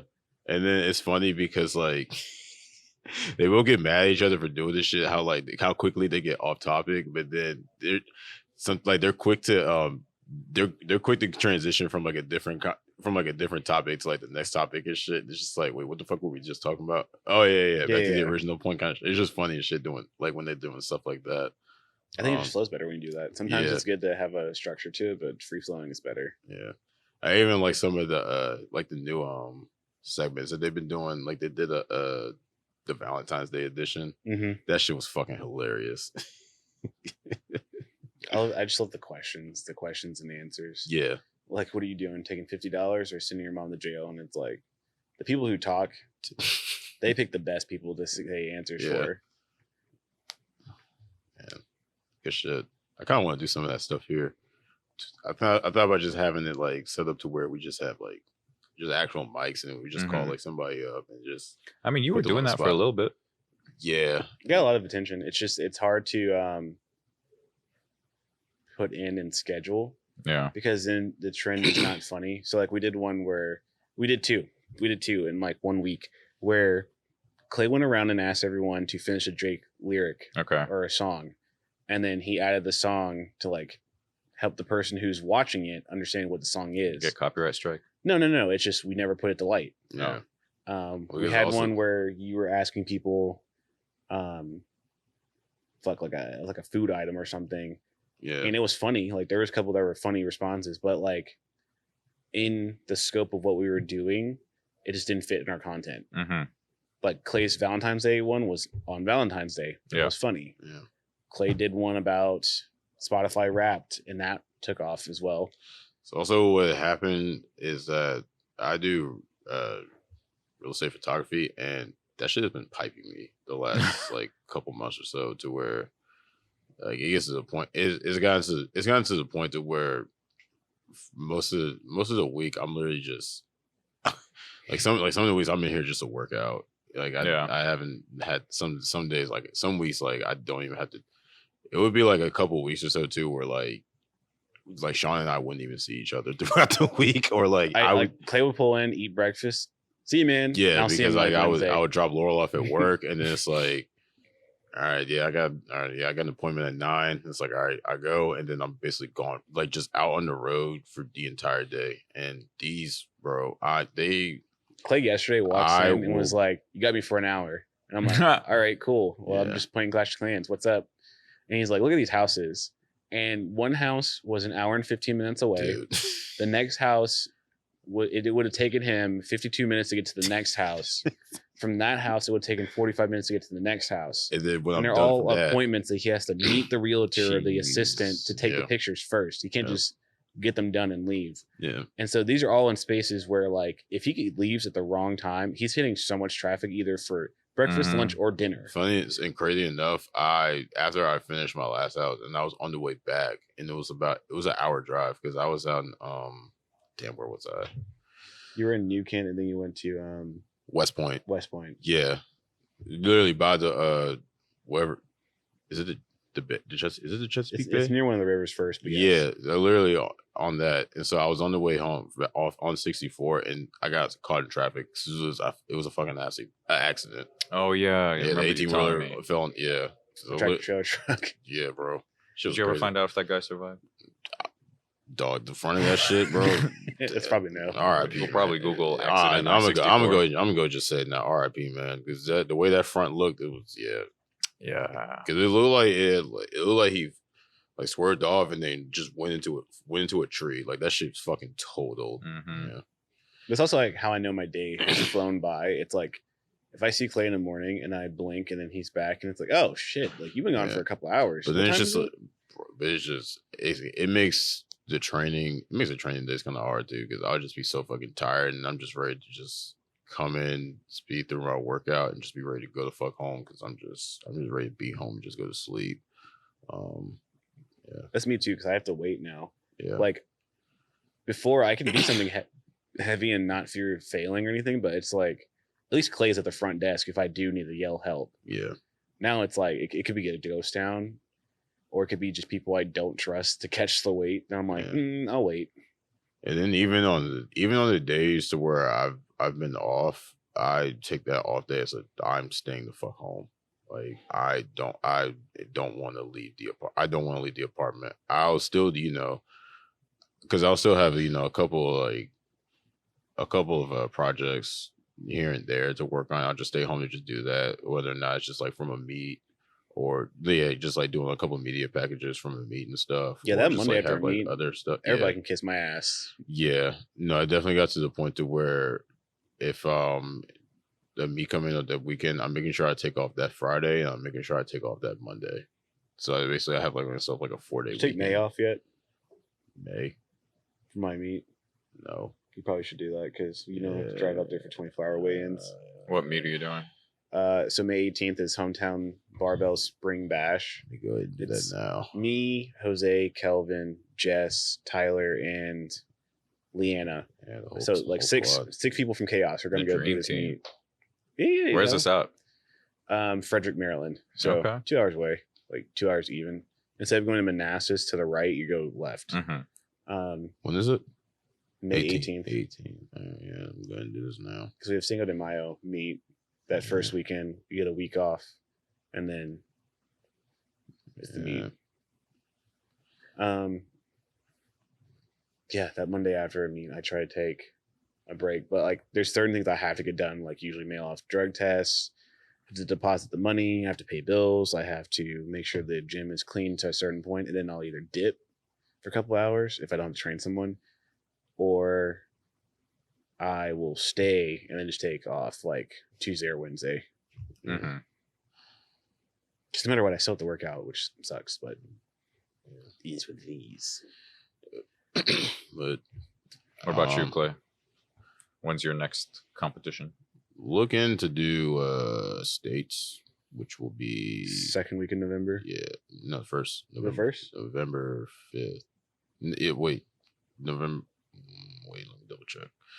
God damn. It's first, second week in November. Sometime in November. I'm also trying to get Chandler to do that meet so we have another Chaos team going. Chandler making a crossover event there.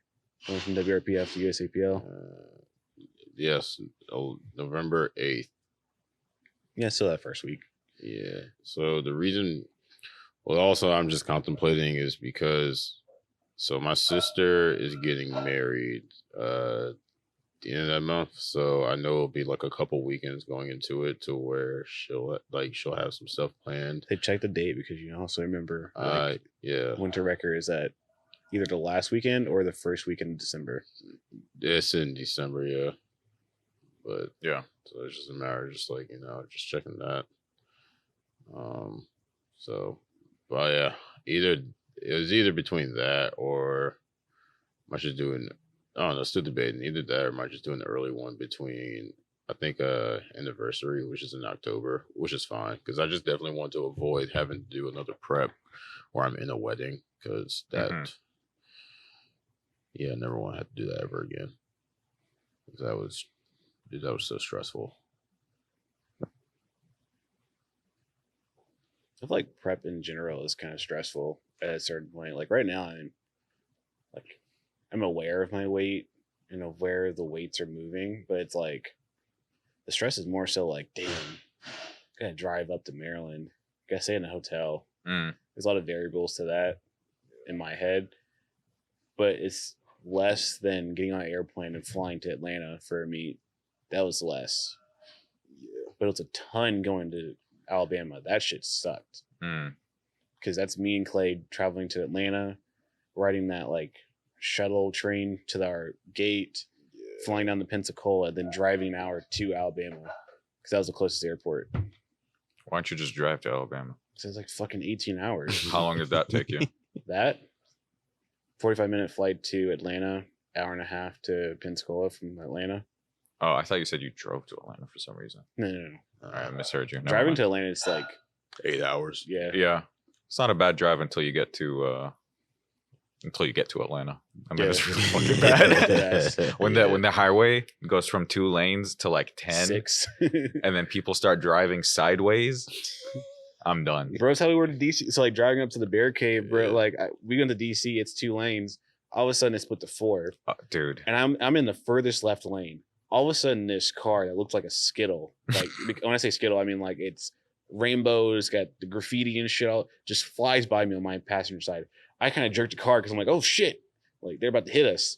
And it wakes Clay up. Clay's like, what are you doing? They always drive like this, and I'm like, I'm not used to this. I feel like a grandpa who got lost on the wrong road because like cars are passing me, and basically what is that like lane you pull over and when you need to like put a tire back on type shit. The I'm shoulder. like, yeah. It's like, I think it's just driving this. Like, what the fuck is wrong with y'all?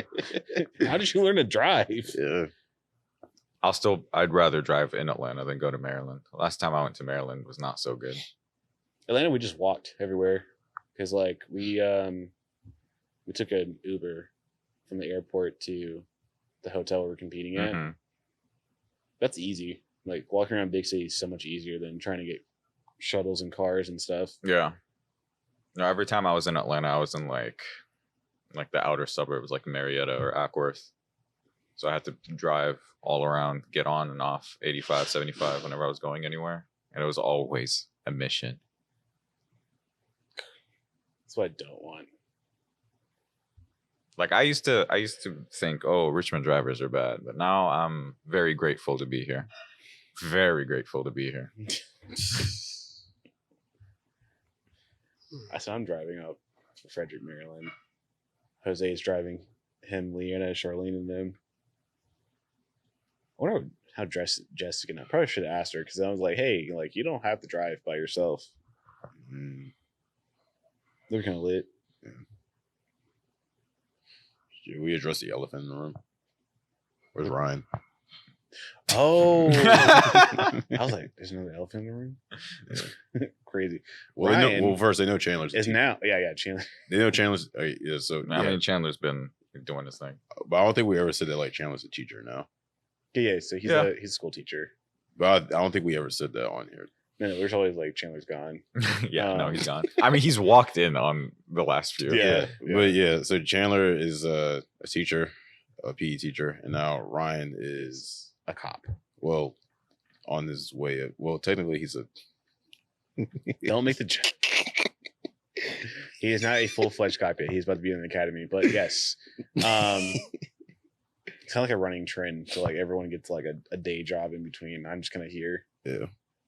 I mean, Chandler at least still comes in. Shots. I didn't mean it like I didn't mean it like that. I didn't mean it like That's why I that. gave you that face. I'm like, he's gonna listen to this and be like, "Damn, Pete." I didn't mean it like that. Yeah. But no, like his thing is like a lot more intense. Yeah. Yeah. Well, because because I mean, he said they needed the bodies, so they ended up just putting it. Yeah, no, like think about how bad They didn't how just, bad like- the they cops are that they're like, "Hey, bro, we need you to work." Oh, a yeah, full-time he didn't- job." he They didn't didn't do just work. like they didn't just like throw him into the field, like gave him a gun and a badge type shit. No, he's helping out with like Like Forensics forensic and shit, camera. but like he's doing it full time. Like he's a cop Yeah. before going into the academy, and then he goes into the academy later this month. Yeah, and that's gotta be stressful because it's like you have to be a cop while also learning to be a cop. Like, That don't That's sound too that's good. just stressful. That as don't sound fuck, too bro. good. The last 4 years have met that this Yeah, doesn't sound too That's good. gonna be stressful. That's stressful as fuck. yeah, no, when he man. told me, it was kind of like, "Are you sure you want to be a cop?" I mean, it fits. Like I always make fun of him because he has the Boy Scout Boy Scout tattoo, too. and he's very like prompt Nosy and as has- fuck. Yeah, it fits. Yeah, And like people are- Constant so like Twitter the investigations. question I've been getting a lot is lately is like, why are your guys leaving? And I'm like, they're not leaving. Like they're just doing shit during the day because most people don't understand. Like if you're not constantly making content or training, there's nothing to do in the gym. You can only clean but so much. yeah. You can only train but so much. And it's like, well, why don't you just pay them to stay there? And it's like, well, it's not how it works. First off, that's expensive as fuck. Do you know how much clay costs? Like to Hey, furnish man. a full staff of people who are just sitting around makes no sense financially. And for us, it's like Chandler trains his people in the afternoon, the Mhm. couple. Yeah. He comes to the meet, he works out. Like that's all that's really needed. Yeah. You do the content here, you go see houses, you come back, you work out, you might fucking put another video together for one of the next meets. Yeah. Ryan was kind of like the handyman, so like if you see shit that's still broken, that's why, because I'm still trying to figure out how to fix something. But anytime Sean really needs us, he always asks, and we always make time to come here.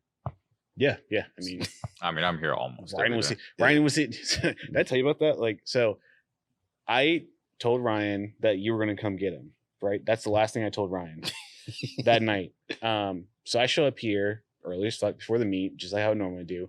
And I walk in and like the door's open, like I could pull it open. So I was like, oh shit, like who the fuck?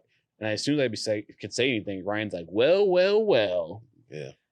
Look who decided to show up. And I'm like, what the fuck? You have been here in 2 weeks. No, because he said that Casey had to work that morning. Yeah, she dropped him off. And I'm like, son of a bitch, you would not say anything and then just be here before me. Yeah. And I immediately was just like, well, what have you done? Like, is everything ready? He's like, oh, I didn't know like there was anything to be. Oh my God. Thanks, Ryan. You can go ahead and get the TVs ready or some shit. Like, oh shit, I didn't know you need me to do anything. You only been here for an hour and a half. Well, I really had to piss, and then I just started playing on my phone, and I just napped. I don't know. Like nothing's changed. God damn it, Ryan. Yeah. The funniest thing to me is always Chandler when he oversleeps. Because like we'll have things handled and covered. It's not really like a big deal if he oversleeps. It's just that like, one, how do you oversleep? Two, he's always in like such a panic that when he gets here, you smell like fresh cologne and toothpaste. Like he probably did that shit in the car, but he had to put the toothpaste. Yeah. It also got to dry. It also got to the point to where Chandler was one of those people where we were anticipating that he was either going to be late or he was going to forget about something. So we're just like, all right, let's just plan this ahead, just be prepared for it. And then when he shows up, like, oh shit, hey, what's up? Right, like, right. Because Chandler was definitely notorious for, oh shit, there's a meet this weekend. Yeah. Yeah, two times is a little bit of a limit. It's kind of like Chandler. Like, what do you mean? But the funny part is like I'm not getting angry. It's Ryan. Be like, what do you mean you didn't know there's a meet this weekend? We was scheduled a group chat. Do you not read the group chat? And it's like, no, Chandler really doesn't. When he talks about disconnecting, that boy can disconnect and be at peace at home. Like nobody's business. Man. And I envy that. It's crazy because it's like he really don't be knowing what the fuck be going on sometimes. But then he expects us to know what's going on. Like the one time his ops, I'm not gonna say who it was, but like came in or whatever. And I'm like, what do you mean? You have beef with him? Since when? And Ryan's like, yeah, of course he does. And I'm like, Ryan, shut up. Like, there's no way you knew that either. Oh man. Kadim is kind of like the wild card too. I'm not gonna lie. Kadim chooses when he wants to work. Hell yeah. Like, yeah. This man's like, oh, you have a meet this weekend? I might pop in. Doesn't pop in. You'll see him on the back of a bike in the middle of Richmond. It's like, what the fuck are you doing? Even with his actual job, he just chooses when he wants to. Bro, there's no way Kadim has a real job. There was like 2 weeks where Kadim was in at the same time every single day. I'm like, there's no way you don't have a meeting or some shit right now. He told me yesterday that he used the solar eclipse as he was like, dude, I've been waiting to use the solar eclipse as an excuse to not have to work. Yeah, I was like, I'm gonna be outside looking at the sun, which I did do. And I was gonna say, I was like, how the fuck did you get away with that? So Kadim works in a tech job, you can explain that. Mm-hmm. But like, they'd be like, your computer still works. Take it outside. No, they don't really care. It's a fully remote company. So like everyone is in kind of a different time zone. So they're just like attend the meetings, get the job done. We don't really care about your hours because it's a salary also. So they don't actually give a fuck about the hours. And yeah, as soon as my last meeting's over, I'm here. I usually get the work done like later at night, just before I go to bed. 24 hours before it's due. Oh yeah, a little less. Well, yeah, that's like he said he had a project that was like he knew about for weeks, and he waited till like the last couple of days to do it. Dude, that was just did a nose like you stayed awake the whole night and did it. Dude, I do my best work like that. Dude, it's dangerous, but I do my best. Dude, so what if you fuck up? Like you can't recover from the fuck up. Like dude, you have no time. Dude, that was me at Am Fam. I was notorious for doing that shit. And the thing is, like, they didn't care because they thought that everything that I was doing that it took like a whole lot of time and dedication and shit. It's just. Man, I'm recording hella shit to where like I got enough stuff to where I this shit can last. I'm gonna make this shit stretch. Like, yeah, it's gonna last like a month. To where like I don't gotta come back to Chester for quite some time. Y'all just gonna forget that. It's like, oh shit, like damn, he got like 7 videos. Like damn, Clay be working. Like Clay be going everywhere and shit. Like that shit was like 2 months ago. I just had this shit in the archives type shit, and then. even just like other shit that like I knew like this is only gonna take me like probably like 2 hours or so. Like, cause really all this is just I gotta just cut this part out, cut that part out, add some captions, add a subtitle, add a logo, boom, it's done.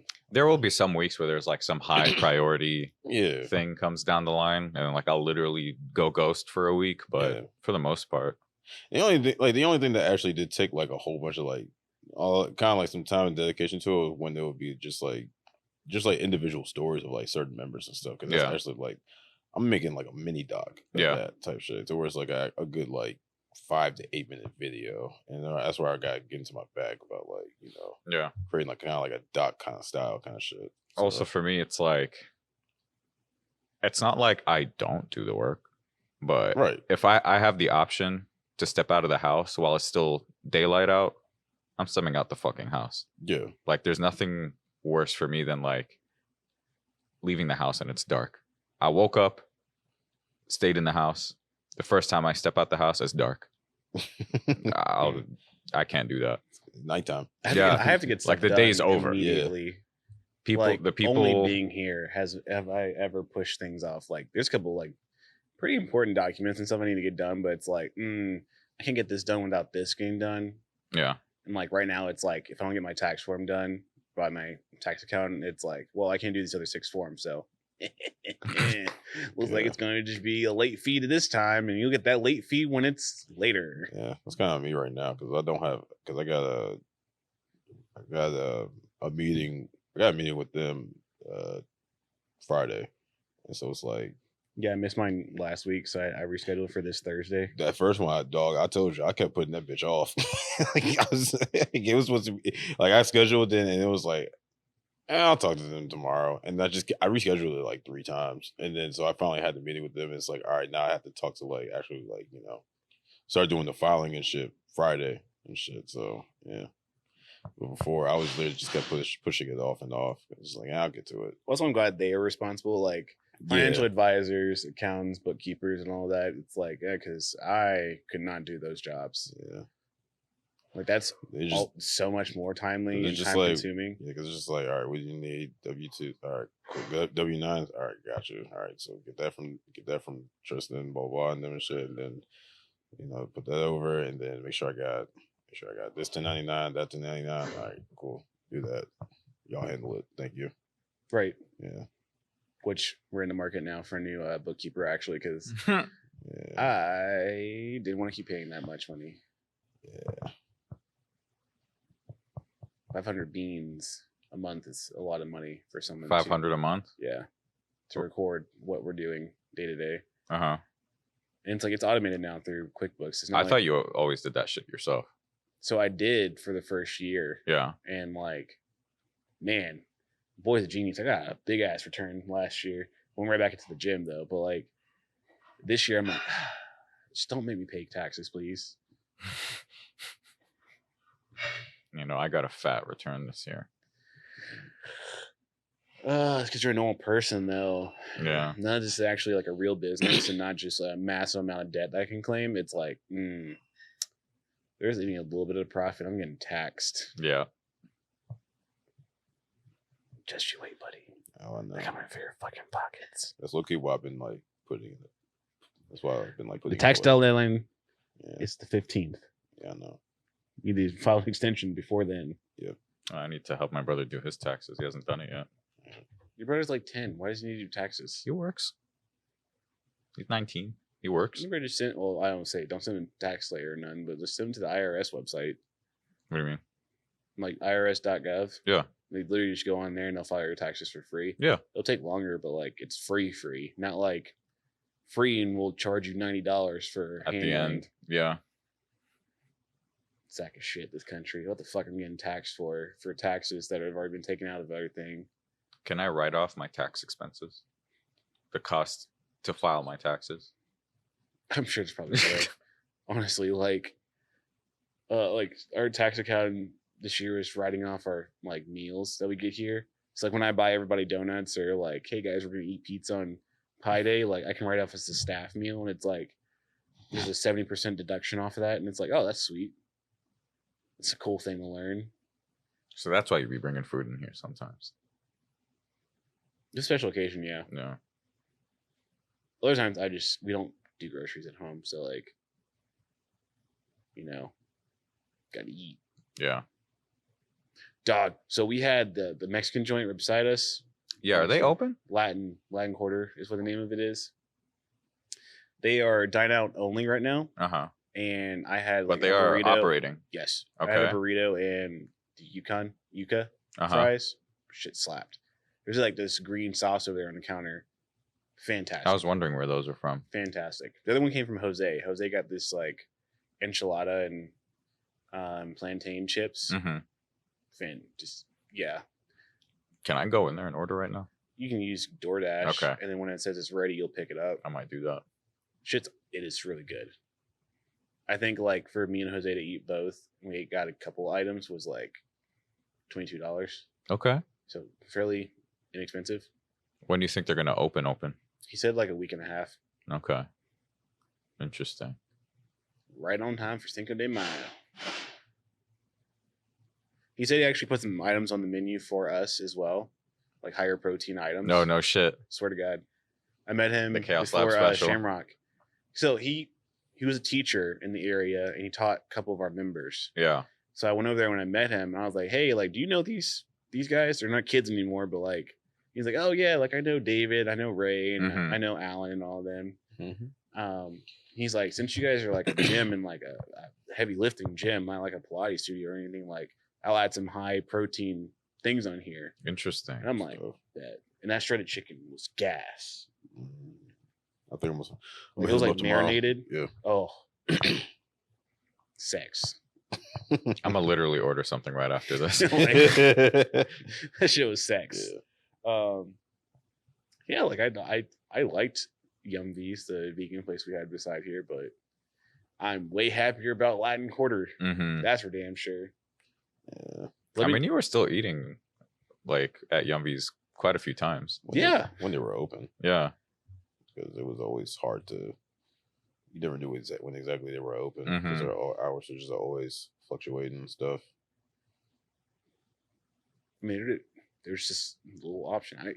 If I didn't have to DoorDash and Uber Eats, like that's dope. If I just had to walk next door, Yeah. Even if I just got like a chicken breast of like how they do their chicken and added to like the rice I already have, that'd be awesome too. That's the one thing I do miss about living in like a downtown city. Like you could just step out for like 5 minutes max, find a place, order it, and then get back to whatever the fuck you were doing. Yeah. Whereas like over here, we got a DoorDash or Uber or drive. Yeah, because it's definitely the convenience that, especially when you're just on the way home, you can just, it's cool. It's easy to just order it and pick it up. Yeah. And then you're 2 minutes from your place. Yeah. I mean, we've walked a couple places by your apartment. Yeah. That the bar right down the street. There's a place right across the street from you, and then Bottoms Up. Is that what it's called? Yeah, Bottoms Up, which is a little bit like 2 blocks, but still. Yeah, and then Station 2. I was just talking about Station 2's tater tots not too long ago. I ain't had stations. I honestly You live haven't had close to Station 2? Literally, like 5-minute drive. I'd be fat as hell. No, it's like 2. I think I'm either 2 or 3 blocks. Okay. Yeah, it's like 2 lights. Yeah. I'd be fat as hell if I lived close.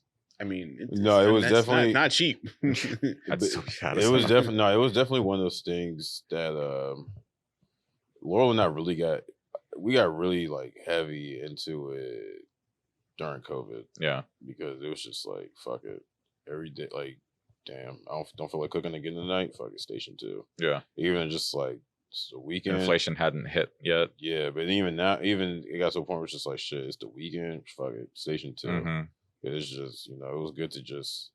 It was also just good to just have like that good like burger and beer joint that you don't have to drive to. Yeah. But even though like I don't care, I'll fuck up some Jack Browns anytime. When you go back there. Yeah. My spot's Wooden Iron. I can walk there to that bar. I still haven't been to Wooden Iron. Wooden Iron's dope. La Cucina. It's an Italian family-owned restaurant right beside it. And then also there is Ruth Chris and Hard Shell, which is like Hard Shell. It's kind of like a seafood bar. Kind of like it's normal burgers and shit, but like they specialize in like oysters and like hors d'oeuvres, like high-end stuff. Yeah. And Ruth Chris, everybody knows that's just steak and family style meal. Yeah. But Wood Iron, that's shit where I go to the game. There's like 30 screens, giant beer glasses the size of this purple water bottle. Honestly, a lot of people that we know go there. Like I saw Eamon in Sylvia that one time. Like it's a local spot. It's nice. Scott's Edition also has one. Home team. Yeah, that's the one my friends go to. Home team's wings are good. Home team grill. Yeah. Yeah, their food's good. I like going there. Y'all ever been to Secret Sandwich Society? Yes. It's really good. Where's that? It's like medical campus. Yeah. Okay. So if you're at the medical campus and you're going towards like the highway and everything, it's like 2 blocks right in the middle of everything. Yeah, it's like right on the corner. Yeah. But like I get Really I usually get like a burger or something, the Mhm. Brussels sprouts that are roasted, and then old fashions. I always get the hummus platter. Yes. And then I get they have like, I think it's called the Venus burger. It's like a Mhm. Mediterranean style. Always hits. Those are fantastic And items. great drinks. It's also just lately, I haven't really been doing, just the both of us, we haven't really been doing like a lot of just dine in. It's more so just been like kind of, I guess, Just do takeout. takeout or just like fast food kind of change shit. Mm-hmm. 'Cause honestly, what's been real convenient, I'm like a pro. I gotta be like if Wawa had like an elite like pro member kind of status or some shit, that'd definitely be me. Because it's at a point now where it's just I'm pretty much just getting points like every day. I feel like It's Chick-fil-A. just like, yeah, same with that too. Because I think with Wawa, it's just if I wake up in the morning, it's just like, yeah, I don't feel like making breakfast. I'm like already fixated. Like, fuck it, I already know I'm getting the fucking pepperoni sizzle, hash brown, and 24-ounce coffee. And I it's just can't do fast food like that anymore. I mean, we'll fuck up some McDonald's, but we did date night at Plaza Azteca. Mhm. Oh, Just some Plaza's good. trash ass, You know what's Mexican really food. good? Have you ever been to Los Panchos? Yeah. On the Turnpike? I heard that shit- yeah, I Fantastic. heard that shit good, Fantastic. yeah. You know a place is good when they don't speak English? None of them speak English. The food is the best. I wish the camera was pointed at him so they understand that he's also not like a white person. Oh no, I'm That's the best part. That man's Arabic as fuck. But He's like, wearing a turban right now. man, yeah. no, but it had been Stocking cap. it had been a minute since like 2 Fridays ago. It had been a minute since I had Blaze Pizza. So Yeah. my god, bro. The last 2 Fridays in a row I had that shit. Oh my god. Man, I I've missed not it. had Blaze Pizza in like 3 years. But man, that shit took me back to them AmFam days, yo. Oh my god. Legitimately classic. Getting them Oh high rise my and just be fucking bloated as shit sitting at the desk. dude. Who cares about work? I haven't had Bonchon since AmFam. Yeah, I used to eat Bonchon like every other day. Have not had it because it's so far, and like for some reason they're the only place I know of that has a $4 delivery charge. Like you know how I'm a member of DoorDash and stuff. You Like, still get charged the delivery fee? from them only, yeah. Fuck. So I was like, I'm not paying for delivery. I'm already paying Shit. $30 for food. I think that's like it. It's like that in Richmond. I feel like the only place that doesn't. No, I don't. It's no. I don't. That'd be stupid to actually have like station 2 delivered because I always just order it and just go pick it. yeah. Yeah, I can literally just walk down the street. But I'm pretty sure like every other place does a fucking delivery fee in Richmond. Because you can opt in. Like you don't have to say that like, oh, just because you're a DoorDash member doesn't mean like you're get free delivery. They can still Yeah. charge you whatever. Fuck. Yeah. I Thought think that it's was the whole dumb point. because it takes away like Yeah. again Yeah. customers like myself. That was But, the whole point. but But also Laurel people has still just gonna been, keep ordering it. Laurel been putting me onto a couple places like Fancy Biscuit. Fuck with the Fancy Biscuit. Mhm. Heavy. Fancy Biscuit's pretty good. Fuck with the Fancy Biscuit. You know what really has been hidden? Something that me and Ashley used to do when we were going to like look at houses and shit. Cracker Barrel. Cracker Barrel. Hey, It- say what you want. I might hear the Nah, it's- ER on the way in, but like Nah, them you just- pancakes slap.